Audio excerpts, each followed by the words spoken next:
Well, good morning, folk listening, and good morning, Craig Blomberg.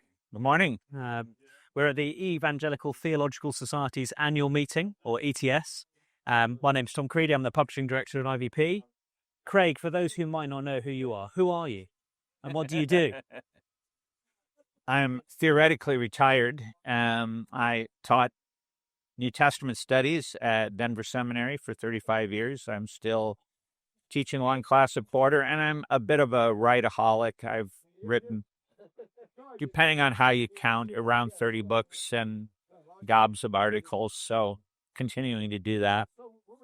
Yeah, and I think one of the ways we could count that is second and third editions of things. Would that increase it, or do you count that as the... No, I don't. So that would increase it, yeah. Go for that century, as the cricketers might say. So you've mentioned teaching New Testament, but I know you as a biblical theologian. You're someone who works across the corpus. How did that come out of you being a New Testament scholar, ending up doing that? Initially, when the New Studies of Biblical Theology series was first conceived, Don Carson was the editor. We talked, he invited me to submit some proposals, and we talked about options. And I'd always been interested in money matters. In fact, it's your side of the pond that's responsible for that. Did a doctorate in Aberdeen when I was much, much younger, and discovered what we knew to be true by stereotype in America, that Scots were frugal, and also discovered that Christians just thought that was normal, and very challenging, and been wrestling with that issue ever since. So that was a book that required me to study Genesis to Revelation, and I kind of like doing that. Okay, thank you. And I guess kind of off the back of that, we will hear that famous verse, the love of money is the root of all evil, not money itself. Right. How much money is there in the Bible? Like how A lot. surprised or otherwise were you? Yes, I was surprised. There were certainly plenty of places I knew about. I had done my own doctoral research on parables. Parables are full of money matters. I knew about Jesus' teachings. Book of James was a book that I started teaching from my first year at Denver Seminary. I did not expect there to be as much in Paul as I found. And of course, I was a novice to a serious Old Testament study. Knew it was there, but probably not how much was there. Okay, thank you. And I was chatting to you earlier about your new commentary with Matthew, pointing out that you say teaching obedience to all of Jesus' commands forms the heart of disciple making. Evangelism must be holistic. That seems to be a bit of a theme of the breadth of your writing. Could you unpack why you've ended up thinking and doing? Scripture regularly puts together the passionate desire that people come to Christ, and that exhibit A, if you like, of discipleship and a faithful life of obedience to Christ involves stewardship and involves how we deal with our material possessions. But beyond that, how everything we do in life is not compartmentalized. It's not something you do on a Sunday morning and forget about it. And that's what makes Christian life exciting. Yeah. It's what makes it challenging. And the church has done a good job throughout its history of picking one or the other of those two sides and camping on it, almost to the point where you can label groups of Christians based on which side they're on. And I think the biblical writers, to pick up a word I learned from my British friends, would just be gobsmacked to hear about that. Because of course they're kept together. Yeah. So work on James, presumably emphasizing that. Exactly. For you. Okay. So I guess one of the stewardship questions I'd want to ask you is, you've written a lot and written widely. Do you feel that there's more for you to write, or are you starting to slow down? Where are you in the writing? I don't know that there is more that I would want to research out of the Bible on stewardship. One could certainly If I were a better trained church historian, there would be plenty to do at different ages throughout church history. But I think the challenge now was invited just within the last few years to write a very short article for the 10th edition. I forget what it's up to, of the Lion Handbook of the Bible. On that was the one topic out of everything they might have asked me that they did. And so just think about packaging it. I'm going to be at my alma mater in March for a talk, April actually, for a talk at a Inter-Varsity group there, small Lutheran liberal arts college, not particularly evangelical. And the director saw the things I've written and said, well, talk to us about money matters. Yeah. Because the students come and they want to find a profession where they can become quite affluent.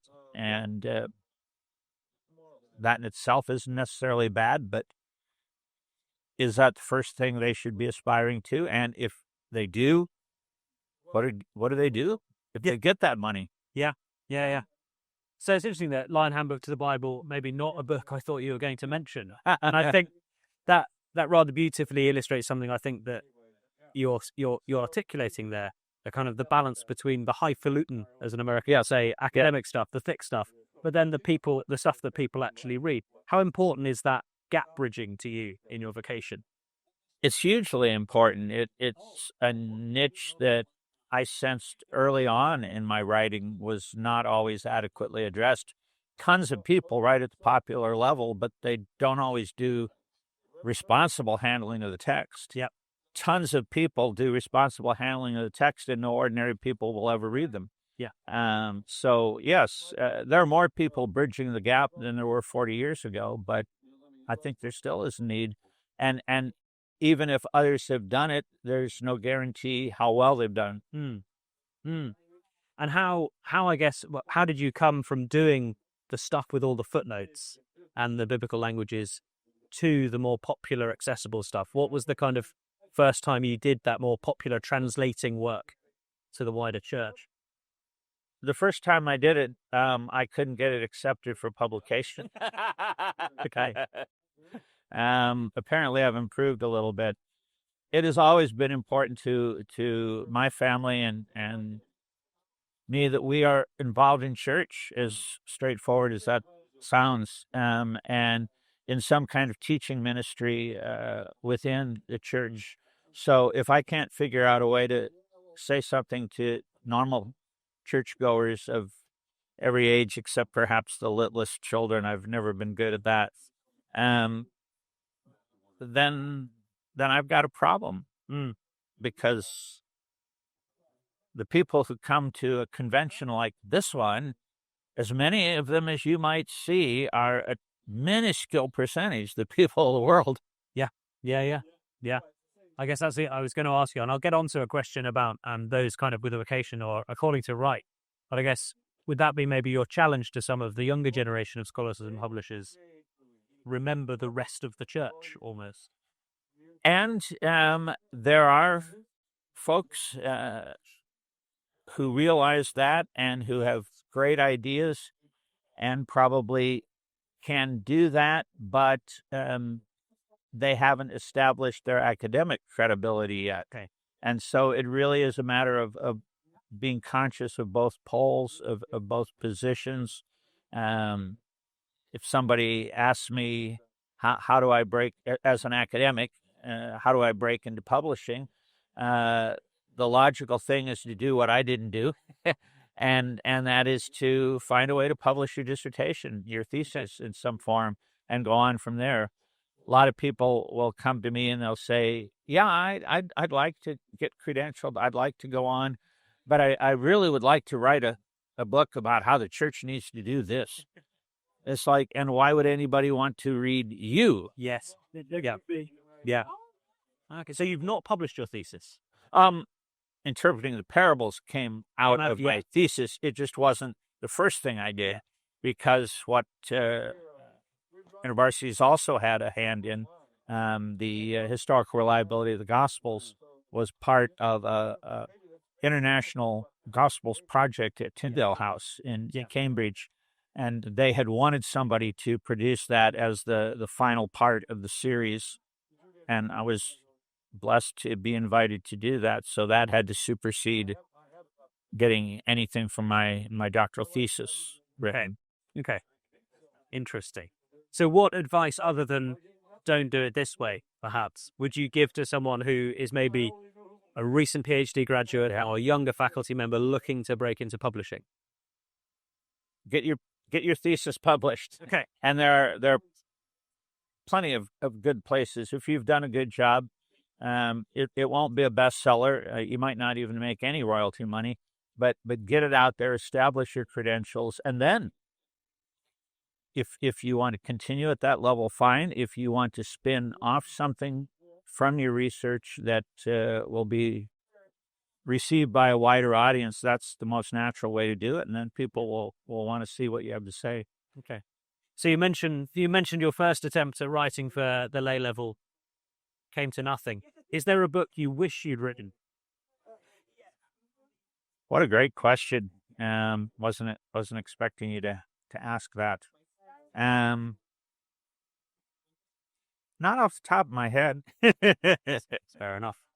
And then I guess, Craig, one question I always like asking folk who have been doing this a bit longer than me, let's say, put it that way, is what are your hopes and prayers for evangelical scholars in the coming years? That they would continue to think about all the areas that we've talked about. There will always be a need. People who like to write commentaries have often made the observation that at one level we don't need more commentaries just to find discussions of what people are saying about different texts, but each generation comes with its own set of questions up to a point. And in light of the circumstances of the world and the church, with a somewhat unique set of issues, and to come to the text in light of those questions and issues will be a perennial need. Yeah. So there will always be need for commentaries, if only with the somewhat snobbery of the present, where people say, well, that was written 50 years ago. Why should I read it? Yeah. Answer, it's still the best book in the field on that topic, but they won't believe it. Yeah. So somebody else needs to do it. But always consider, do the best academic work, but always consider then being a bridge to help as many people as possible through whatever media. I never imagined that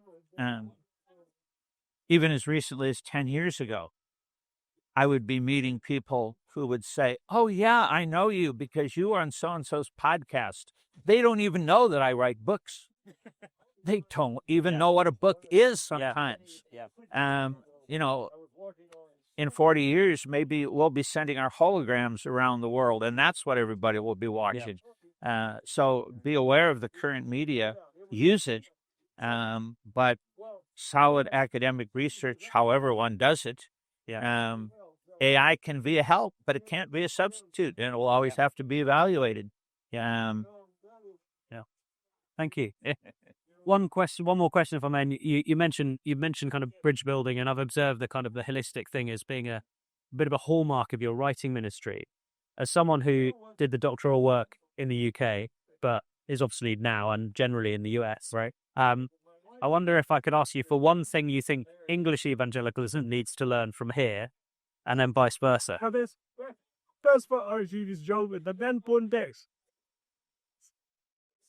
It's easier for me to answer what we need to learn from the British. May I expand beyond the English? Yeah, I've got a Welsh grandfather, so I think... And maybe even Scottish, maybe, yeah. And I have good Irish friends, too.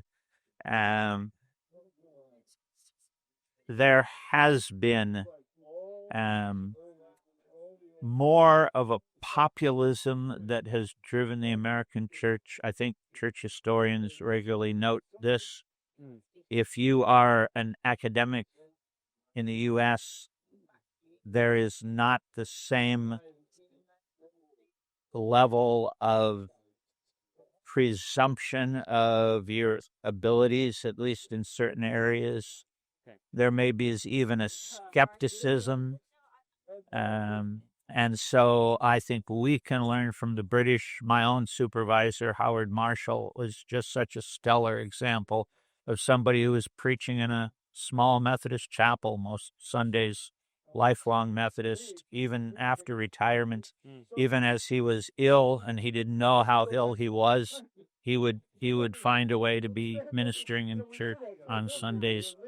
But he was once the president of what some would say is the most renowned academic New Testament society in the world, the Society of New Testament Studies.